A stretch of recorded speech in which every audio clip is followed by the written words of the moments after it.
Vamos a darle la bienvenida acá a Pymes en la Red a Sebastián Mancuso. ¿Cómo te va, Sebastián? Muy buenos días. Cris Datola te saluda. Hola Cristian, ¿qué tal? ¿Cómo estás? Mucho gusto. Carlos también, mucho gusto. Un gusto estar con ustedes acá en el programa. Muchas gracias. Vos sabés que si hay algo de lo que me gusta hablar es de impuestos, así que vamos a, viste que generalmente a los empresarios o a los periodistas hablar de impuestos como que le esquivan, pero a mí me gusta hablar de impuestos porque creo que tenemos mucho para mejorar los argentinos en todo lo que tenga que ver con el mundo tributario. Y la pregunta que viene a colación de esto que explicaba Carlitos, tiene que ver con la coparticipación también, ¿no? Así que hoy, ¿qué impuestos son coparticipables? Y hoy tenemos, la verdad que el gran impuesto, la gran estrella es el IVA, digamos, ¿no? Y Ujú. ganancias. Y Creo que son los ganancias. dos grandes impuestos Ujú. coparticipables y que en realidad, o sea, tiene su razón de ser. Principalmente ganancias, en realidad, nosotros tenemos un impuesto a las ganancias que es federal, ¿no? Ujú. Que también es un impuesto de emergencia. Estuve Es verdad. escuchándolos a ustedes Ujú. previo a mi entrada y bueno, también es un impuesto de emergencia porque en realidad la nación solo puede establecer contribuciones directas por un tiempo de plazo determinado, digamos. Ujú. Entonces, digamos, continuamente estamos renovando ese impuesto a las ganancias y en la medida que las provincias no pongan sus propios impuestos a la renta, eh, la nación, en definitiva, tiene su propio impuesto que después se coparticipa entre todas las provincias. Ujú. Por eso un poco, esa es la razón de ser de la coparticipación. Y también, si querés, otro tema importante relacionado con esta coparticipación es que ¿por qué las provincias no ponen su propio impuesto a la renta? Y probablemente porque reciben a través de la coparticipación mejores fondos que si pusiesen un propio impuesto a la renta, ¿no? Claro, Sobre todo las provincias receptoras de fondos superiores al a lo que aporte que hacen generan. al PBI. Claro, Exactamente. Entonces, ahí está la gran discusión de la Argentina, ¿no? De hace 30 años, porque desde el año 94 que hay un mandato de establecer una nueva o consensuar una nueva ley de coparticipación federal y ujú. hasta el momento silencio de radio. Y acá es donde se pone un poco más empiojado todo, porque ¿qué pasa? Las provincias que producen menos de lo que reciben realmente, es como que se tiran un poco más a chantas, total están relajadas de que viene la transferencia del Estado Nacional. Exactamente, tal cual, tal cual. Ahí nosotros, te doy un dato así duro de la realidad. Ujú. Eh, Nosotros hemos hecho algunos cálculos relacionados con este tema de coparticipación y, por ejemplo, si tomamos ciertas provincias, digamos, que en conjunto conforman una parte importante del PBI, por ejemplo, sumando Buenos Aires, provincia de Buenos Aires, Santa Fe, Córdoba y Entre Ríos, entre esas cuatro provincias más o menos representan el 75% del PBI.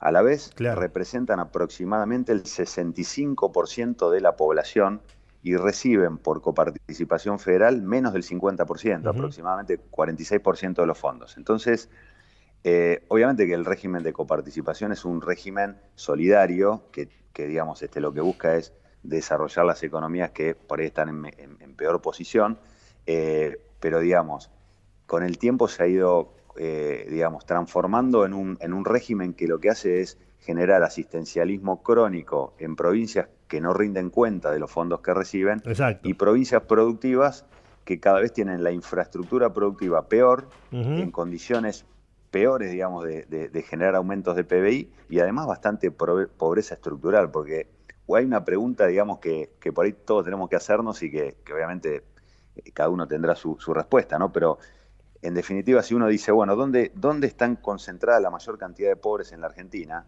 Ujú. Digamos, a mí, digamos, naturalmente me sale decir, bueno, a ver, con Urbano Bonaerense y Gran Rosario son dos grandes sectores, digamos, geográficos de la Argentina que tienen necesidades, grandes necesidades insatisfechas. Y sin Ujú. embargo, en términos relativos, entregan más de lo que reciben. Claro. Entonces, es una discusión bueno, obviamente da para largo, pero creo que en lo que sí hay consenso es que hay que generar y hay que discutir un nuevo régimen de coparticipación. Más allá de que después, obviamente, cada uno tendrá su opinión y habrá que poner todos los puntos sobre la mesa, las variables sobre la mesa y, bueno, y obviamente negociar entre todos, ¿no? Para que el régimen federal sea equitativo. Pero creo que es un tema súper relevante como para que la Argentina de una vez por todas lo trate después de 30 años sin ponerse a discutir ese nuevo régimen. Sebastián, Carlos Manzoni te habla.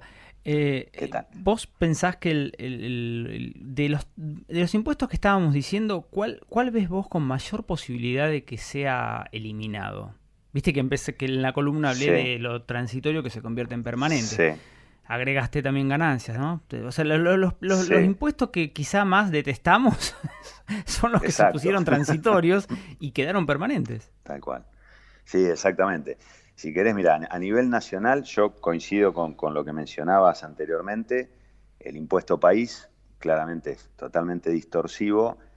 Tiene certificado de defunción porque ahora en diciembre del 2024 se cumplen los 5 años de emergencia del impuesto y se supone que al desaparecer la brecha entre el tipo de cambio oficial y el MEP o contado con liquidación, este impuesto va a dejar de tener sentido, ¿no? Claro, sí, exacto. Sí. Entonces una discusión que primero la coparticipación de este impuesto claramente tuvo un destino específico y va a morir próximamente, con lo cual creo que no tiene mucho sentido discutir esa coparticipación y claramente tiene que eliminarse porque es totalmente distorsivo. Y después el impuesto al cheque también es otro impuesto que también mencionaban y que también es distorsivo y sobre todo porque si bien para lo que es el ecosistema PYME, sobre todo micro y pequeñas empresas que pueden computar el 100% del impuesto contra ganancias, tal vez el efecto no sea tan dañino como para las medianas, que solo computan el 60%, o las grandes que computan un tercio, ¿no? Igual en el medio, seguramente hay mucho empresario PYME que nos está escuchando y dice, bueno, también el que computa el 100% también pierde. Y es verdad, porque en realidad yo estoy... me están sacando, digamos, de los débitos y créditos en la cuenta bancaria todos los meses, desde enero a diciembre, y si yo cierro en diciembre, recién en mayo me voy a poder computar todas las retenciones y percepciones de débitos y créditos que recibo desde enero del año anterior, con lo cual están totalmente desactualizadas, digamos, ¿no? Sí, sí. Y bueno, respecto de ganancia, ahí nos metemos en otro tema, como suelen decir los españoles, abrimos un melón que... Exacto. Te pregunto ahí, digo, Sebastián, ese tenemos que esperar para que se elimine, ¿no?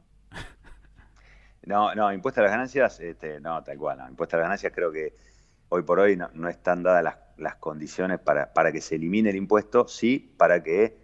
se reduzca la tasa y o se simplifique la liquidación por ahí sobre todo para pymes, ¿no? Para pymes tal vez hay ciertos países que tienen regímenes simplificados de impuesto a las ganancias que implica tal vez pagar sobre una ganancia presunta un determinado monto muy inferior al actual, por ahí un 15%.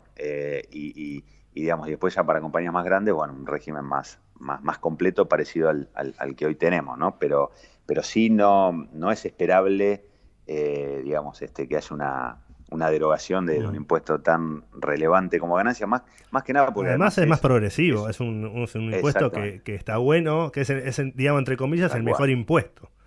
Es mejor sacar el impuesto de ingresos brutos, que se va acumulando y es regresivo, y no sacar impuestos a la ganancia, que es progresivo, y entre comillas le quita, como tipo Robin Hood, le quita a los que más tienen para poder distribuirlo entre los que menos tienen, ¿no? Sí. Exactamente, sí. Y ahí si querés otro, ya que mencionabas ingresos brutos, otro impuesto que por ahí no tiene tanta incidencia en la recaudación, pero la verdad que valdría la pena eliminarlo, es el impuesto de sellos.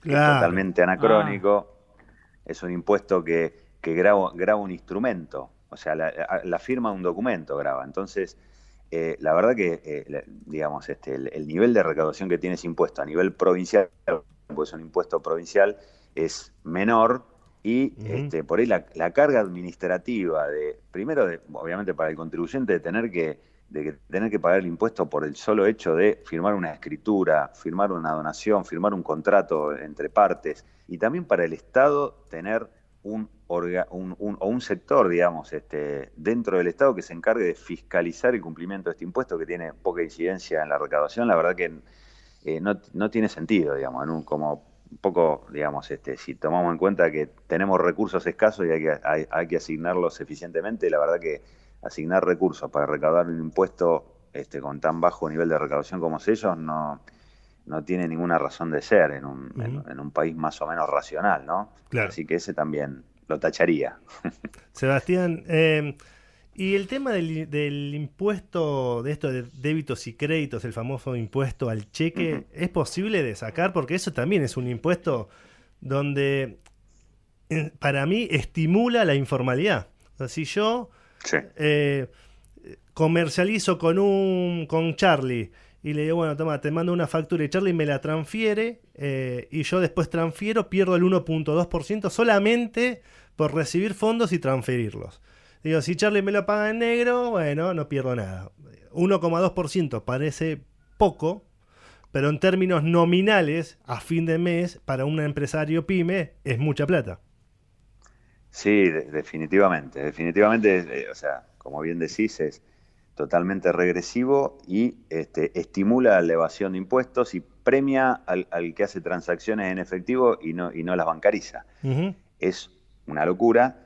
Y digamos, una alternativa a la derogación de ese impuesto, que obviamente siempre es en este caso que es un impuesto distorsivo, creo que lo mejor es derogarlo, porque no es un impuesto que exista en el mundo en términos generales, digamos, ¿no? Que un impuesto que grave las transacciones de esta manera y que las entorpezca así no existe, pero si hubiese que mantener este impuesto, en realidad habría que ir hacia un régimen de 100% de cómputo del impuesto contra el impuesto a las ganancias. Entonces, tal vez es una forma de que el Estado se asegure que los contribuyentes declaren todas sus operaciones de forma tal de generar impuesto a las ganancias y, bueno, después computan el impuesto a los débitos, ¿no? Claro. Pero por el 100%, no por una porción, por ejemplo, un tercio para el caso de empresas que no están bajo la ley PYME.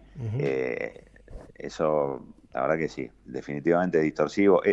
Igual este impuesto, respecto a la derogación, el impuesto se creó y, digamos, a partir del 2017 se estableció que los fondos fueran 100% al ANSES. Entonces... O sea, va a previsional. Claro, va a previsional. Entonces, acá un poco la discusión de, por ejemplo, de coparticipar o no, implica decir, bueno, le resto recursos a las jubilaciones y pensiones y se los entrego al laberinto de la coparticipación y que se distribuya entre los gobernadores, digamos, con mucha menor rendición de cuentas, o lo mantengo de esta manera. Y, digamos, si el impuesto se mantiene, yo creo que no tiene que ser coparticipable, salvo que el 100% se compute contra ganancias, que ahí como le saco recursos a los gobernadores y a las provincias, le tendría que devolver, en definitiva, a través del impuesto al cheque, sí.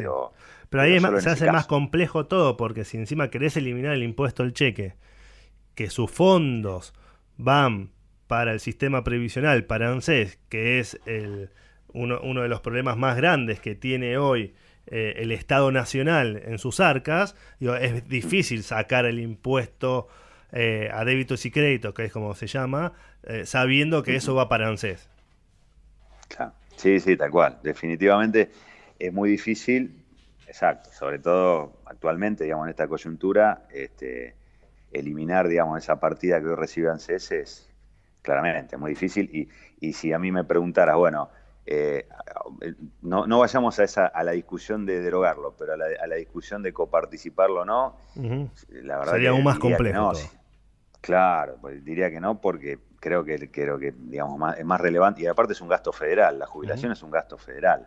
Y, digamos, te diría que es más federal que la propia coparticipación. Entonces, este impuesto está siendo súper federal. Y si querés tenés un principio acá que este impuesto es distorsivo, es malo, pero cumple uno de los principios tributarios que por ahí está menos de moda y que menos se menciona, que es el de correspondencia fiscal, que es que, en definitiva, el impuesto que uno abona tiene que estar en relación con el servicio público recibido. Claro. O sea que, en criollo, el impuesto tiene que estar cerca del gasto, claro. ¿no? O sea, porque si no el contribuyente percibe que paga un impuesto y que no recibe nada a cambio. Nada. Entonces acá, claro, acá está pagando un impuesto y está recibiendo jubilaciones y pensiones.